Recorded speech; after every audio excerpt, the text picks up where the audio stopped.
Deus tem planos para cumprir em nossas vidas.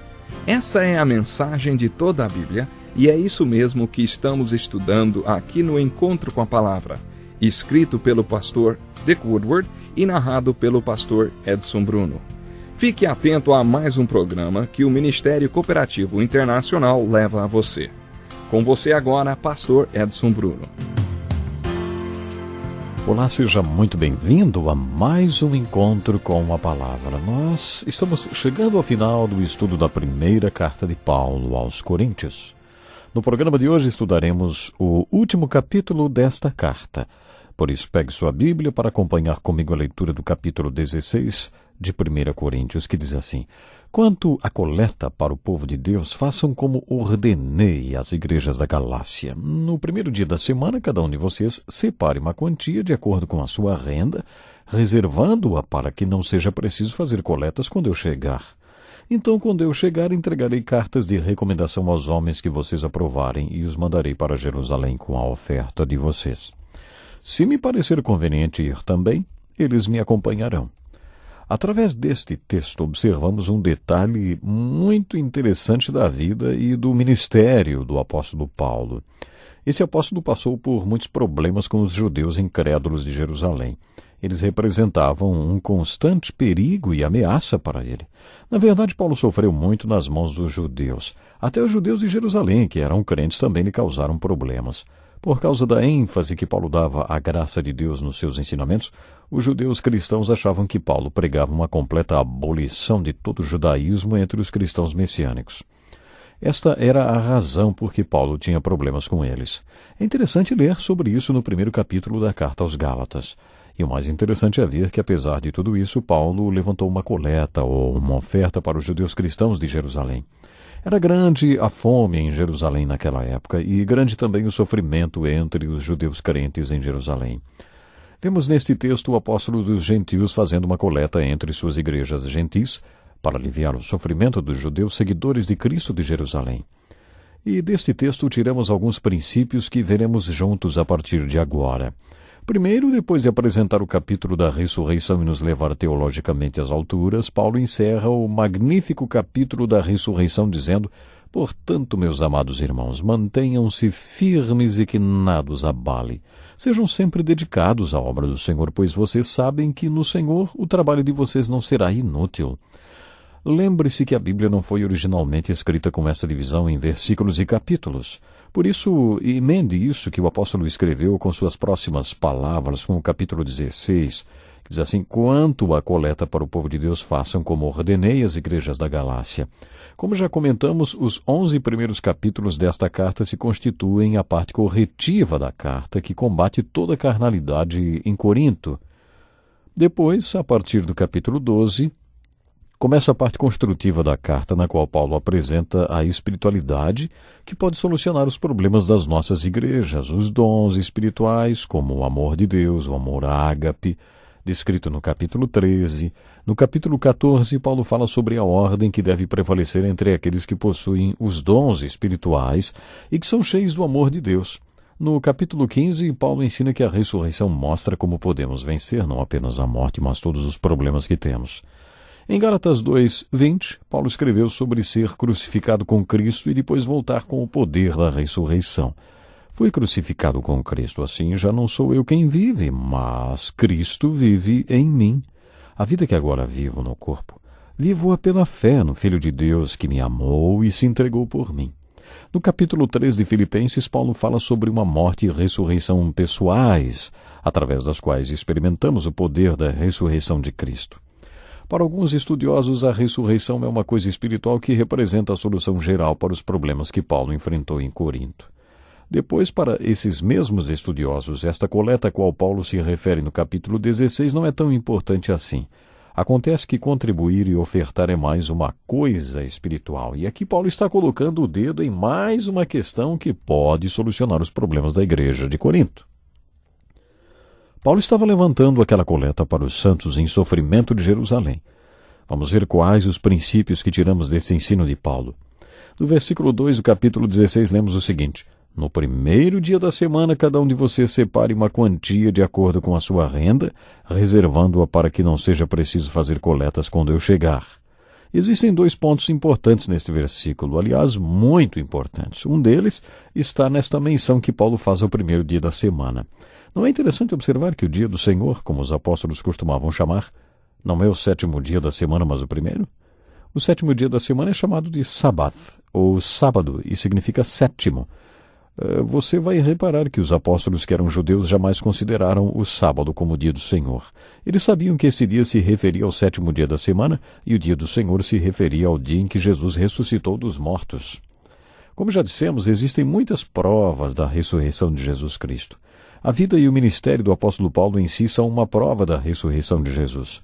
Outra prova da ressurreição de Jesus, na minha opinião, é o fato da Igreja de Jesus Cristo ter escolhido o primeiro dia da semana como dia de adoração. Qual é a explicação para isso, se todos os apóstolos eram judeus? Por que eles não mantiveram o 7º dia? A explicação é que o Senhor ressuscitou dos mortos no primeiro dia da semana, no dia do Senhor. Daí a importância do primeiro dia da semana. Aparentemente, eles costumavam se reunir no primeiro dia da semana e por isso Paulo apresentou este princípio. Cada um de vocês separe uma quantia de acordo com a sua renda. Qual é a base para contribuir, hein? De acordo com o Velho Testamento, a base é o dízimo, ou seja, a 10ª parte. O importante do dízimo não era tanto a 10ª parte da renda da pessoa, mas a primeira 10ª parte de sua renda. A noção de Deus em primeiro lugar é muito importante em toda a Bíblia. Tantas vezes os ensinos bíblicos, depois de peneirados e destrinchados, acabam nesse princípio. Deus em primeiro lugar. No Velho Testamento, encontramos um padrão para vermos se Deus é o primeiro em nossas vidas. Deus sabia se era ou não o primeiro na vida do seu povo, mas o seu povo não sabia. Por isso Deus instituiu o dízimo e disse: o primeiro dízimo é meu. Essa deveria ser a medida do comprometimento do povo de Deus. Quando eles proferiam o primeiro mandamento, não terás outros deuses além de mim, de certa forma estavam dizendo que Deus era o primeiro em suas vidas. Eles tinham uma maneira de medir o nível de comprometimento deles com Deus, e esta maneira era o dízimo. Agora vou mostrar a você que no Velho Testamento, além do dízimo, eles também davam ofertas. Todo mundo já conhece o texto do profeta Malaquias que afirma que não entregar o dízimo é roubar a Deus. Mas além do dízimo, eles também faziam sacrifícios. Davi definiu o que significava para ele a oferta ao Senhor. Não oferecerei ao Senhor o meu Deus holocaustos que não me custem nada. Esta é a perspectiva que o Velho Testamento traz sobre o dízimo, ofertas e sacrifícios. Mas quando chegamos ao Novo Testamento, a questão é mordomia. E eu acho que a mordomia supera todos os anteriores porque, de acordo com o conceito de mordomia, tudo é de Deus e você é apenas o mordomo, você é apenas o administrador do que é de Deus. O ponto principal da mordomia é ser fiel da maneira como você administra o que pertence ao Senhor. O critério do Novo Testamento para ofertar é conforme Deus me prosperar. Por isso tiramos 2 princípios desta coleta que Paulo estava levantando para os santos de Jerusalém. Aparentemente, o primeiro dia da semana era o dia em que eles adoravam, e a mordomia se baseava no quanto Deus tinha dado na renda de cada um. Cada um de vocês separe uma quantia de acordo com a sua renda. É isso que Paulo diz. Além disso, também vemos a integridade e transparência na administração da coleta aos santos. Paulo afirma que eles deveriam nomear pessoas que acompanhassem as ofertas. Vemos aqui o princípio da responsabilidade. Francamente, acho que tem faltado muita responsabilidade no corpo de Cristo. Existem ministros, vamos dizer assim, que não respondem por fortunas que recebem. Isso não deve acontecer no corpo de Cristo. Observe como Paulo insistiu na transparência e na responsabilidade na administração daquela oferta. Se você quer conhecer outros detalhes envolvendo esta oferta para os santos em Jerusalém, estude os capítulos 8 e 9 de 2 Coríntios. Nestes 2 capítulos, Paulo cita os filipenses como exemplo no ofertar. A igreja de Filipos era a preferida de Paulo. Ele aceitava sustento daquela igreja, mas não queria que a igreja de Corinto contribuísse com seu ministério, nem os efésios, nem os tessalônicos. Ele aceitava a oferta apenas dos filipenses por considerá-los qualificados para tanto. Eles eram espiritualmente maduros e sabiam o que significava ter uma parte no ministério de Paulo com as ofertas. Paulo continuou nos versículos 10 e 11 dizendo: Se Timóteo for, tomem providências para que ele não tenha nada que temer enquanto estiver com vocês, pois ele trabalha na obra do Senhor assim como eu. Portanto, ninguém o despreze. Ajudem-no a prosseguir viagem em paz, para que ele possa voltar a mim. Eu o estou esperando com os irmãos. Timóteo tinha uma personalidade muito interessante. Parece que ele era tímido e extremamente sensível. Por exemplo, ele tinha problemas no estômago. Paulo lhe escreveu coisas do tipo: pois Deus não nos deu espírito de covardia, mas de poder, de amor e de equilíbrio. Ou ninguém o despreze pelo fato de você ser jovem, mas seja um exemplo para os fiéis na palavra, no procedimento, no amor, na fé e na pureza. Parece que Paulo estava sempre encorajando Timóteo. E aqui na primeira carta aos Coríntios, Paulo encorajou a igreja a apoiar Timóteo. Através dos escritos de Paulo, podemos ter uma ideia de como Timóteo era. Paulo fez um comentário maravilhoso a respeito dele. Diz assim: por essa razão, preste atenção, por essa razão estou lhes enviando Timóteo, meu filho amado e fiel no Senhor, o qual lhes trará à lembrança minha maneira de viver em Cristo Jesus, de acordo com o que eu ensino por toda parte, em todas as igrejas. Quando Paulo queria passar um conceito aos coríntios, geralmente o embrulhava na pessoa de Timóteo. Paulo mencionava Timóteo quando queria falar sobre ser igual a Cristo, ou sobre ter o sistema de valores de Cristo, ou sobre ter a disposição de Cristo para a obra. Aos Filipenses, Paulo escreveu: não tem ninguém que, como ele, tenha interesse sincero pelo bem-estar de vocês, pois todos buscam os seus próprios interesses e não os de Jesus Cristo. Timóteo tinha uma personalidade fascinante e é interessante ver o comentário de Paulo sobre ele nos versículos 10 e 11. Nos versículos 13 e 14, Paulo exorta: estejam vigilantes, mantenham-se firmes na fé, sejam homens de coragem, sejam fortes, façam tudo com amor. Era comum Paulo encerrar uma carta com esse tipo de recomendação. Depois ele passou aos cumprimentos e citou os da casa de Estéfanas, a quem ele contou que tinha batizado, mencionou outras coisas e deixou seus cumprimentos para elas. Este era um jeito comum de Paulo encerrar suas cartas. Agora observe suas últimas palavras. As igrejas da província da Ásia enviam-lhe saudações. Áquila e Priscila os saúdam afetuosamente no Senhor, e também a igreja que se reúne na casa deles.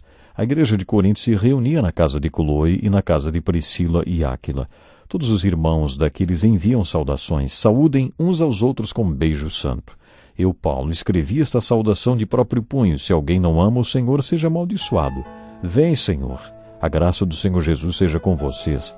Recebam o amor que tenho por todos vocês em Cristo Jesus. Amém. As cartas de Paulo sempre traziam este tipo de saudação. E não é maravilhoso a gente estar perto da graça, viver a graça e sentir a graça? Pois exatamente isso Paulo sentia. E é exatamente essa graça que ele fazia questão de manifestar nos seus escritos. E nós estamos encerrando o encontro com a palavra de hoje e encerrando esse estudo da primeira carta aos Coríntios. Deus lhe abençoe. Até o próximo programa. Que lição importantíssima. Obrigado, pastor Edson Bruno. Prezado ouvinte, coloque em prática o que você ouviu aqui. Sem dúvida, sua vida será grandemente abençoada. Este é um estudo escrito pelo Dr. Dick Woodward, na voz do pastor Edson Bruno. Escreva-nos e solicite o material. Nosso endereço é Encontro com a Palavra, Caixa Postal 2011, CEP 89201-970, Joinville, Santa Catarina.